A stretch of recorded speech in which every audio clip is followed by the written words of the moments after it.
que la technologie peut influencer le comportement en transport et surtout si on pense aux applications. Alors, ça peut se faire à plusieurs niveaux.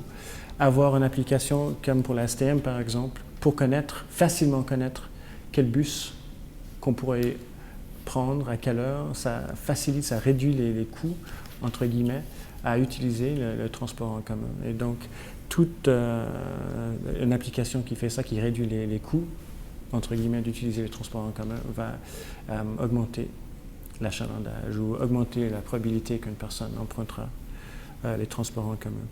Un autre élément de ça qui est intéressant, c'est que la technologie elle-même peut changer le comportement. La façon qu'on essaye d'utiliser les transports en commun peut changer. Alors si on prend l'exemple de l'application de la STM, il faut d'abord connaître le bus qu'on veut prendre.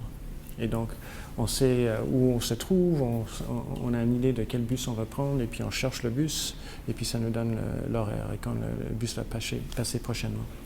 Mais il y a d'autres applications dans l'évolution dans le monde informatique, dans le monde des applications.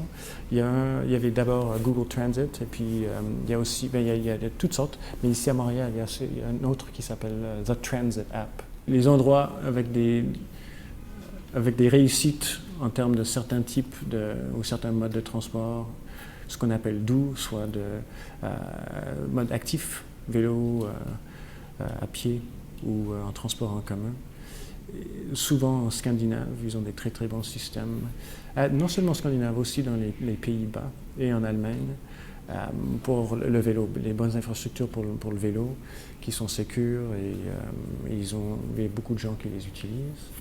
En transport en commun, il y a plein de bons exemples, mais j'habitais en Suisse et le transport en commun au niveau municipal est souvent très très bien à Zurich par exemple, mais aussi le système de rail intercité entre les villes en Suisse est extrêmement efficace. Et quelque chose qui est très intéressant, une façon qu'ils le font là, ils appellent ça un horaire cadencé. Et à chaque heure, on a le même train qui part au même endroit depuis la même destination. Donc si on est à Genève, on sait qu'à 14, 22, 36 et 58, il y a un train qui part vers Lausanne. Mais à 1 heure, 2 heures, 3 heures, 4 heures, c'est toujours la même. Donc ça facilite pour les gens de savoir quand ils doivent arriver à la gare pour prendre un train qu'ils savent va aller à leur destination.